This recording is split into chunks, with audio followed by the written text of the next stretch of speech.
Футбол әлемдегі ең танымал және массалы спорт. Бұл спорт түрі миллиондаған жанкүйерлерге қуаныш сыйлайды. Футбол клубтарының табысы кейбір елдердің бюджеттерімен бірдей, ал үздік ойыншылардың танымалдығы саясаткерлер мен тележұлдыздардың даңқын көлеңкеде қалдырады. Миллиондардың ермегіне айналған бұл тылсым спорт туралы қаншалықты жақсы білеміз?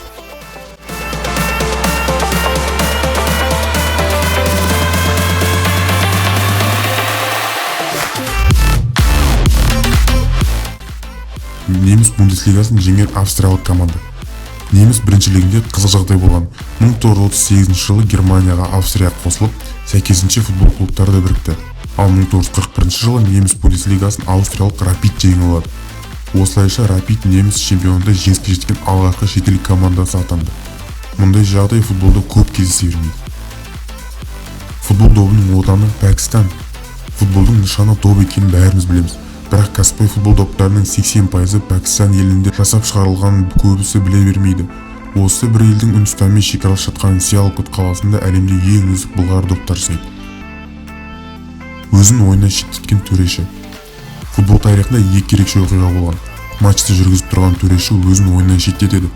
Ағылшын арбитрлері Энди Уэйн мен Мельвин Сильвестр Ағылшын премьер-лигасының төменгі дивизионының матчы кезінде өздеріне қызыл қағаз көрсетеді. Бірінші төреші қақпашымен түсініспестік тумау үшін осылай жасаса, екіншісі футболшымен төбелесіп қалған үшін өзіне қызыл қағаз көрсеткен. Сақшылар да футбол ойнайды. Бразилиялық Какова футбол клубы жергілікті біріншілікте жақсы нәтиже көрсетіп жүрген. Алайда ішкі істер министрлігінің бұйрығы бойынша бұл команданы жауып тастайды. Өйткені командада негізінен сақшылар өнер көрсеткен. Какова ойнаған сәтте стадионға оларды қолдауға өзге сақшылар да келетін болған. Стадионның ішінде темірдей тәртіп сақталғанымен қалада қылмыс саны артқан. Қызыл қағазы жұтып болған футболшы.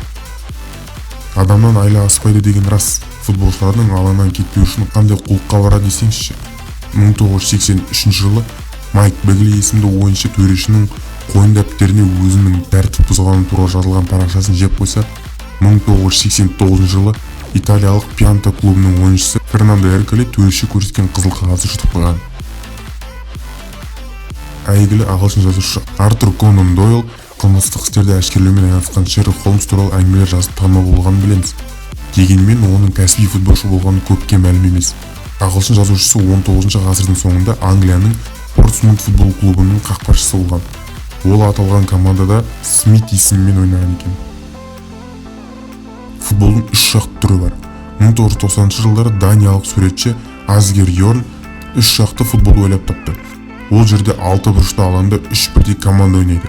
Ойынның жеңімпазы әдеттегідей көп гол соққан команда емес, өз қақпалардан аз гол өткізген команда атанады. Бұл спорт түрінен қазіргі кезде көп фестивальдер өткізіліп тұрады.